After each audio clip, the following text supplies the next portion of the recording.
Oi pessoal, aqui é Marcelo Serrano e esse é mais um episódio do podcast Itaú Views. Antes de começar, eu deixo convite para você que nos acompanha aqui no podcast seguir as nossas outras plataformas.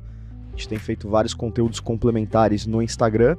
Todos os relatórios aqui do Research da área macro ficam disponíveis no canal do Itaú Views no Telegram. E você pode acompanhar a edição desse podcast em vídeo também no YouTube, então fiquem ligados aí nessas plataformas. Hoje a gente faz a segunda parte da nossa cobertura da conferência de commodities do Itaú BBA. A ideia hoje aqui é falar um pouco mais sobre o que aconteceu no primeiro dia que cobriu os segmentos de agribusiness, alimentos e bebidas, e a gente vai comentar um pouco perspectivas para as companhias desses setores, falar um pouco como o cenário macro impacta esses segmentos, e a gente vai tentar mapear também aonde estão, de repente, as melhores oportunidades entre as companhias listadas em bolsa desses segmentos. E para ajudar a gente com esses temas aqui, a gente conta hoje com as participações do Gustavo Troiano, que é analista de agribusiness, alimentos e bebidas aqui no Research do Itaú BBA, e do Antônio Barreto, que é Head de Análise de Ações Brasil da Verde Asset. Barreto, Troiano, tudo bem? Bem-vindos. Tudo ótimo, obrigado. Obrigado pelo convite, é um prazer estar aqui com vocês. Tudo ótimo aqui também. Obrigado pelo convite, Marcelo. Boa. Uma alegria aqui receber vocês, pessoal, para a gente fazer esse fechamento do que foi a Commodities Conference.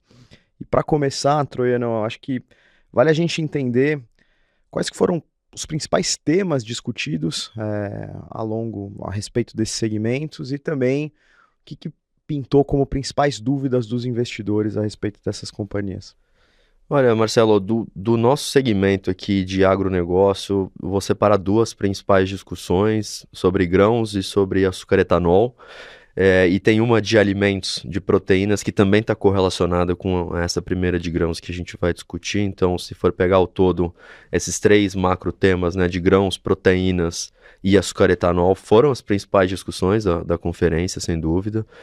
Começando de grãos, a gente contou com a presença da SLC, né, produtora rural, né, tem basicamente soja, algodão e milho.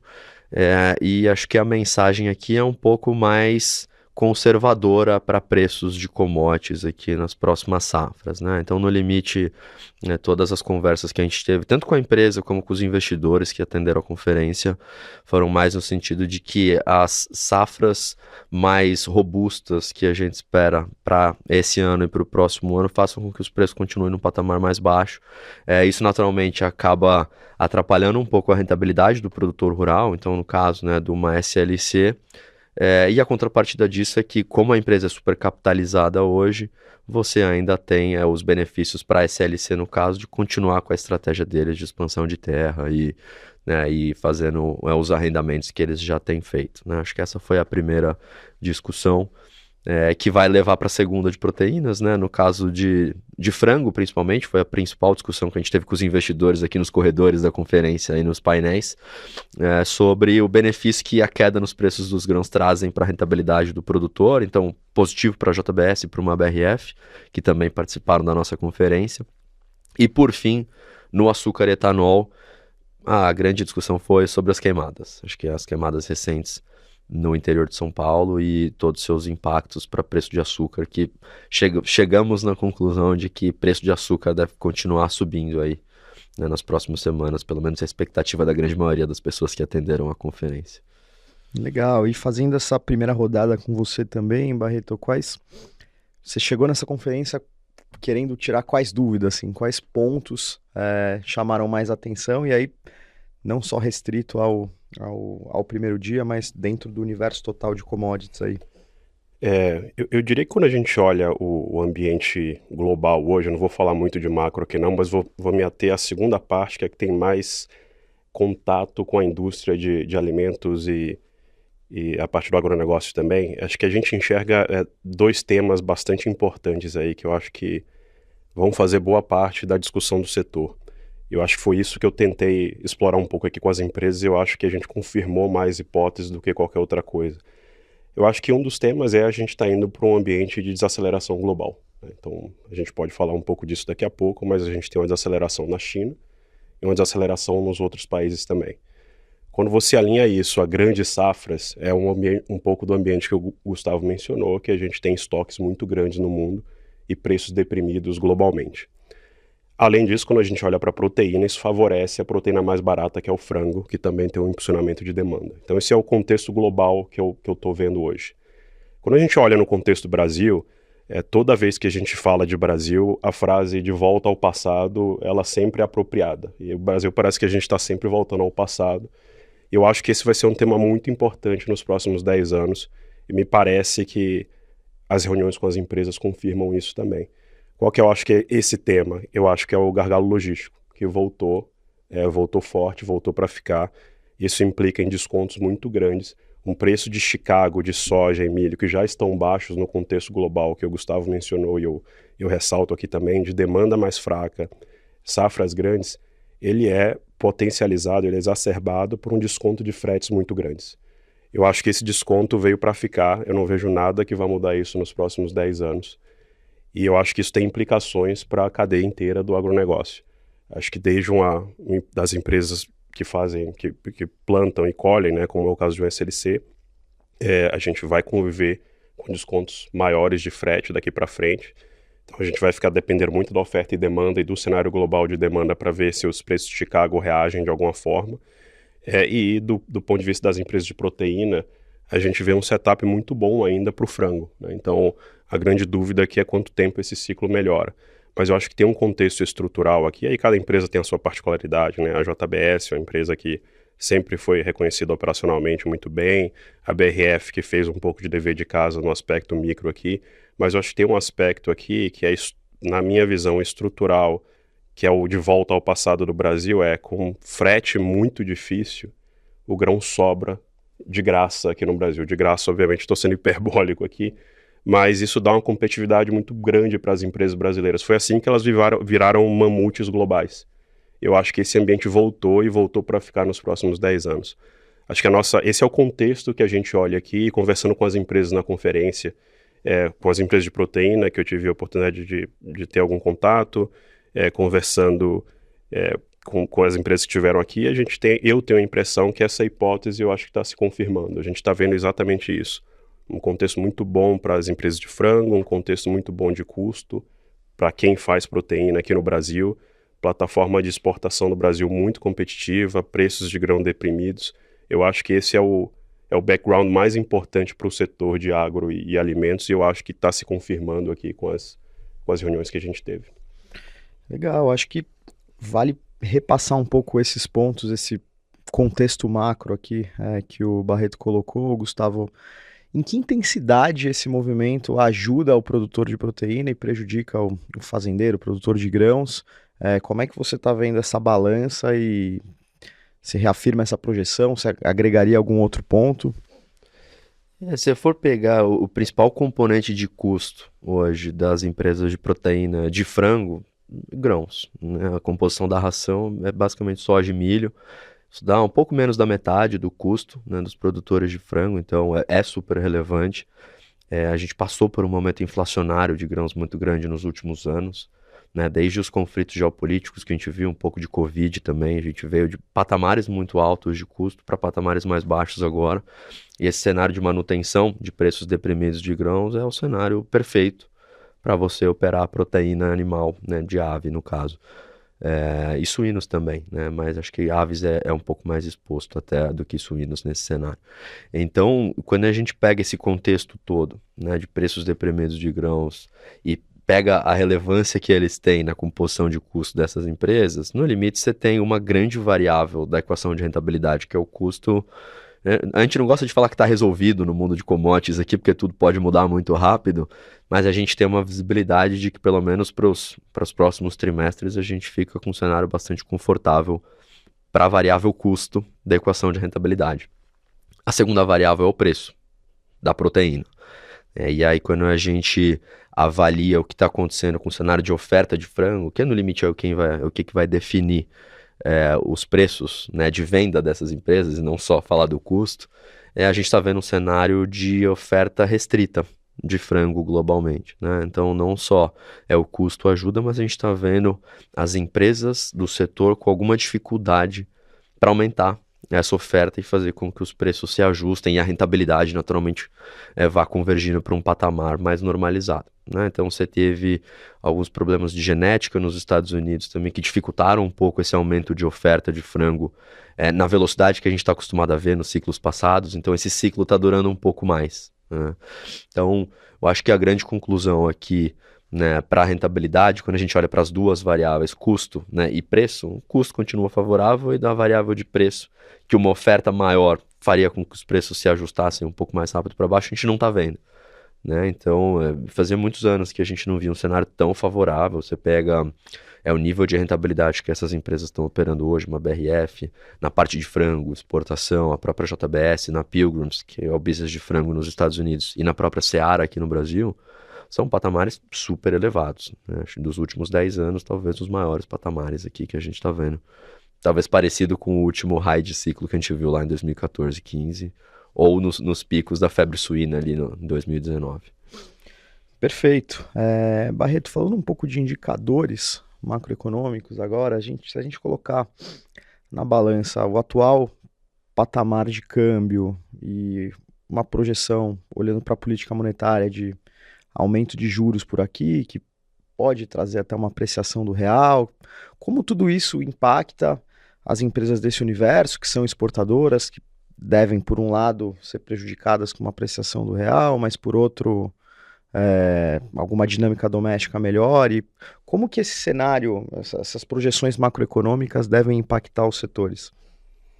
Eu acho que é sempre mais difícil a gente comentar do curto prazo, né? Então, deixa eu tentar deixar claro um pouco o que é a nossa cabeça pensando no médio prazo.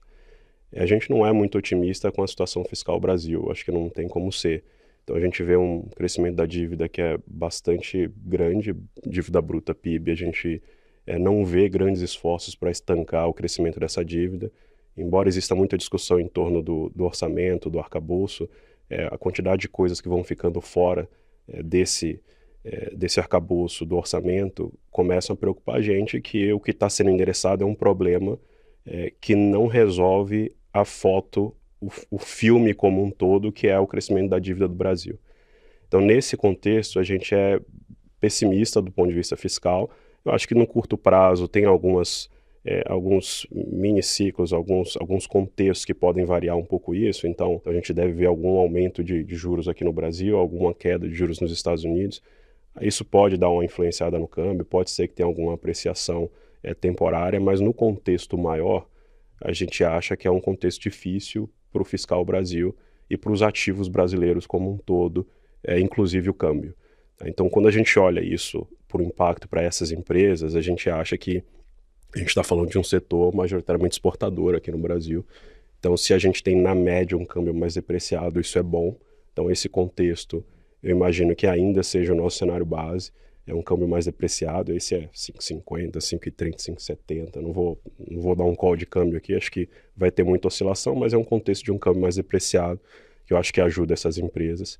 É o que a gente olha também, do ponto de vista das escolhas do governo, a gente acha que a gente está vendo o Brasil do PIBão, né? Ou seja, tem um crescimento muito forte, tem uma discussão muito grande em torno da sustentabilidade desse crescimento, mas, de novo, olhando para as empresas do setor, embora a gente tenha uma base de exportação bastante grande, né? Quando a gente fala de um SLC, por exemplo, quando a gente fala das empresas de açúcar, mas quando a gente vai para o mercado interno, esse crescimento muito forte da atividade econômica também ajuda, né? Então ajuda uma BRF na parte dos processados, ajuda a JBS também nesse mesmo mercado.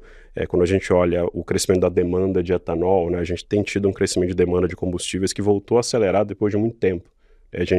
Obviamente, a gente acha que tem muito a ver com a questão da atividade econômica. Isso acaba ajudando um pouco na parte do etanol, nas empresas de açúcar e etanol, as empresas de distribuição de combustível, né? Que aí a gente vai argumentar, cada um ali pode estar perdendo um pouco ou estabilizando um pouco o market share, mas o contexto do mercado é um contexto bom. A gente está vendo boas margens na distribuição de combustível, bons volumes. Eu acho que isso é favorecido pelo esse componente macroeconômico, que é o Brasil jogando com o fiscal mais solto, com mais estímulo fiscal, a atividade está respondendo, mas tudo isso baseado num crescimento de dívida que a gente tem que discutir sempre o quão sustentável que é.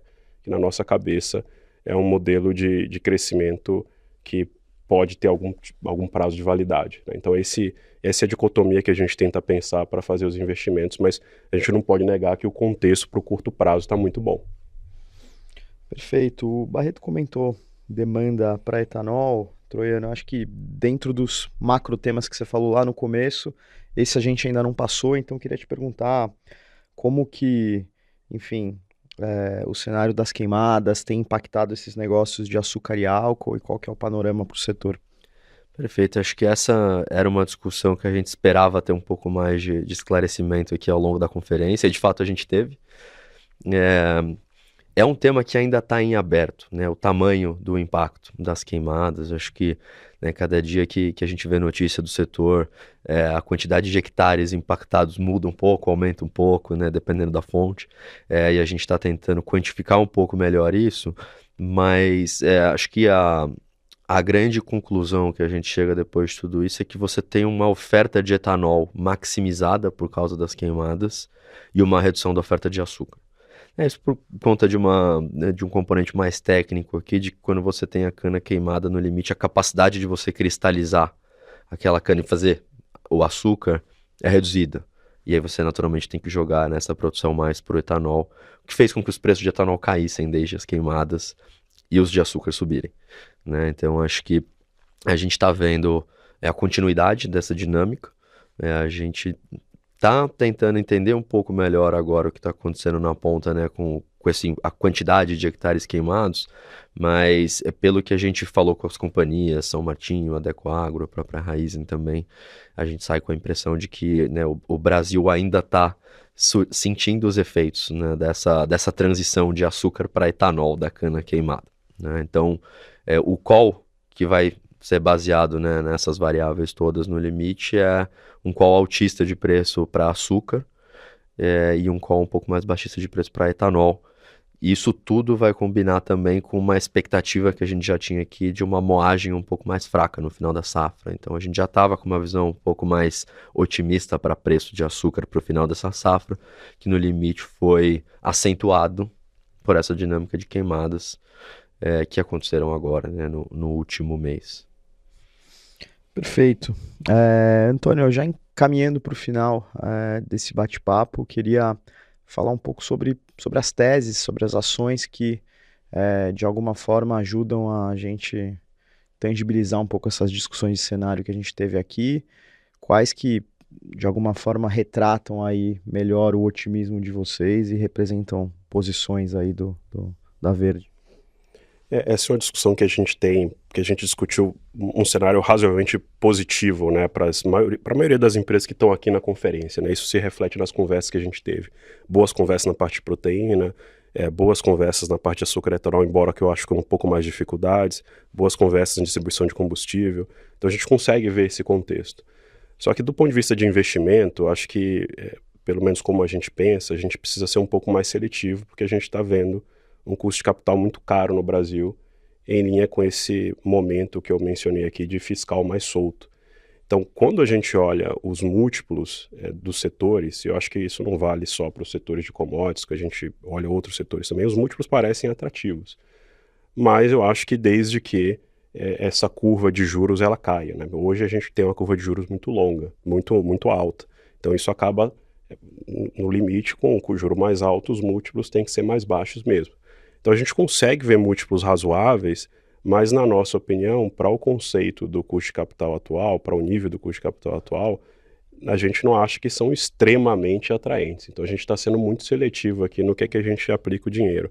Então o que é que eu quero dizer com isso? Quando a gente olha as empresas de proteína, a gente vê free cash flow yield, né, que é o múltiplo que o pessoal em geral gosta de olhar, num patamar de duplo dígito, mas um duplo dígito baixo. As empresas de açúcar e etanol, tipo, como a São Martinho, ali mais do high single, low double também, um SLC talvez um pouco mais baixa, mas que quando você olha no contexto absoluto, ou até relativo historicamente, são múltiplos razoáveis, são múltiplos bons. Mas quando a gente pensa em qual que é o melhor investimento agora no momento, a gente acha melhor estar numa Suzano, por exemplo, que a gente está vendo um free cash flow de mais perto de high duplo dígito, no preço de celulose que a gente acha que é condizente com o que a gente deve ver em 2025 e no patamar de câmbio também. embora ela esteja num ciclo menos favorável do que a maioria dessas empresas que a gente falou aqui. Então, quando a gente investe, a gente tem que escolher, né, um pouco. Você pode escolher uma empresa com um momentum melhor, mas que não tem um valuation tão atrativo. Você pode escolher uma empresa com um momentum um pouco pior, que tem um valuation um pouco mais atrativo. Nesse caso, a gente prefere colocar as nossas fichas numa empresa que, nesse momento, a gente acha que não está num ciclo tão positivo, que é a Suzano, mas com um valuation muito bom, e a gente acha que, pelo mercado ter um crescimento estrutural mais saudável, a gente acha que esse ciclo de baixa ele não é tão duradouro assim. Então a gente está sendo um pouco contracíclico aqui, apostando numa empresa que a gente acha que está num patamar de preço que é realmente muito favorável. Então essa é a nossa principal aposta no setor. E nesses temas que a gente conversou aqui, a gente acaba tendo uma participação indireta numa outra empresa que é a Rumo, que ela não está aqui na conferência, não é propriamente uma empresa de commodities, mas tem tudo a ver com tudo que a gente falou aqui. Eu acho que o que a gente vai ver nos próximos 10 anos é o Brasil de sempre, é o Brasil de volta ao passado, que é o agronegócio, é o único setor no Brasil que cresce produtividade há 4 décadas. A gente tem uma dificuldade crônica de crescer a logística, por uma questão de custo de capital, por uma questão de marco regulatório deficiente, por uma questão de miopia dos stakeholders do setor.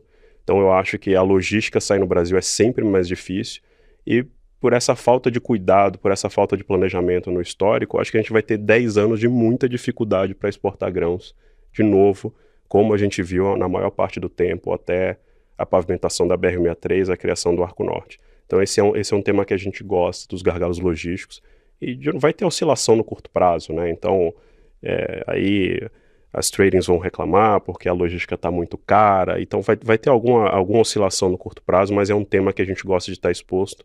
Eu diria hoje num montante até um pouco menor, porque a gente vê muita oscilação, muito risco para essa safra, né? A safra está atrasada, está muito seco, e a gente acha que pode normalizar aí ao longo de outubro. Mas tem bastante risco, a gente leva em consideração isso nos nossos investimentos, mas são 2 temas, são 2 apostas que a gente tem hoje que tem bastante a ver com a conferência de commodities aqui, a Suzano, que é uma aposta um pouco maior, um pouco mais contracíclica, e a Rumo um pouco menor, gerenciando o risco de safra, mas num tema que a gente acha que veio para ficar. E fechando essa rodada, Troiano, dentro do teu universo de cobertura, quais seriam as top picks aí? A gente tem uma top pick de alimentos e bebidas, que seria a JBS. No caso de agronegócio, a gente gosta bastante da SLC. Eu acho que são teses completamente diferentes e que, em termos de drivers, né? Acho que o Antônio colocou o momentum e o valuation aqui. Eu acho que a SLC é a empresa que parece muito barata, mas não está num momento bom, justamente porque os grãos estão para baixo. Então, usando, né, acho que as variáveis usadas pelo Antônio aqui, né, no caso da SLC, é uma empresa que tem muito valor intrínseco, né, uma empresa super eficiente, no limite, eu acho que no setor de commodity, você ser eficiente em custo, no final do dia, é o que vale, porque você está sendo mais eficiente que o teu competidor, e aí você vai conseguir fazer rentabilidade quando os outros têm mais dificuldade em fazê-la. Então, a SLC consegue se adaptar bem a esse cenário de grão mais baixo. E no longo prazo, quando você tiver uma normalização de preço de commodity, é uma empresa que está fazendo bom uso do capital nessa baixa de ciclo, está expandindo terra, né, em condições de arrendamento super favoráveis, para que no próximo high de ciclo ele tenha um portfólio maior de terra para conseguir capitalizar melhor, né, esse preço de commodity para cima, uma vez que ele chegue. Né? E acho que tratando de commodity, uma hora a gente vai ver alguma quebra de safra em algum lugar e a gente vai conseguir ter um upside significativo, porque o valor da empresa hoje, né, parece muito baixo perto do valor intrínseco que ela pode oferecer. No caso da JBS, eu acho que os drivers mudam um pouco. E aí é outra tese positiva, mas com uma cabeça um pouco diferente. No caso da JBS, o momentum está super favorável, justamente pelo fato de os grãos estarem comprimidos, né? O preço de grão está comprimido, e aí no limite o que a gente vê é uma empresa que está num patamar de rentabilidade muito bom, né? Ponto de vista free cash flow, eu acho que não chega no duplo dígito alto, né? De outras empresas, de outros subsegmentos aí de commodities, a gente está vendo mais ou menos 15% de free cash flow yield no JBS para esse ano, mais perto de 13% para o ano que vem, né? Não chega perto de 20%, mas dentro da nossa cobertura é um cenário em que a gente consegue acoplar um valuation atrativo com um momentum super favorável por conta dessa dinâmica, né? Não só de grãos, mas de oferta de frango que ainda está comprimida, as empresas estavam bastante otimistas aqui na conferência sobre isso, acho que até feedback de investidor nas conversas que a gente teve pós-conferência foram muito em cima disso, né, da uma manutenção do discurso positivo sobre esse ciclo de frango, que usualmente é bastante curto, mas dessa vez está durando um pouco mais. Então a gente segue com a JBS como a nossa top pick no universo de alimentos e bebidas, mais por momentum, mas também tem um valuation atrativo, e no caso da SLC é um valuation super atrativo com um momentum menos favorável. Bacana, acho que a gente conseguiu cobrir bem a pauta de hoje. Eu queria, antes de terminar, agradecer novamente as participações do Antônio e do Gustavo aqui nesse episódio. Valeu, pessoal. Obrigado, pessoal. Valeu pelo convite. Valeu.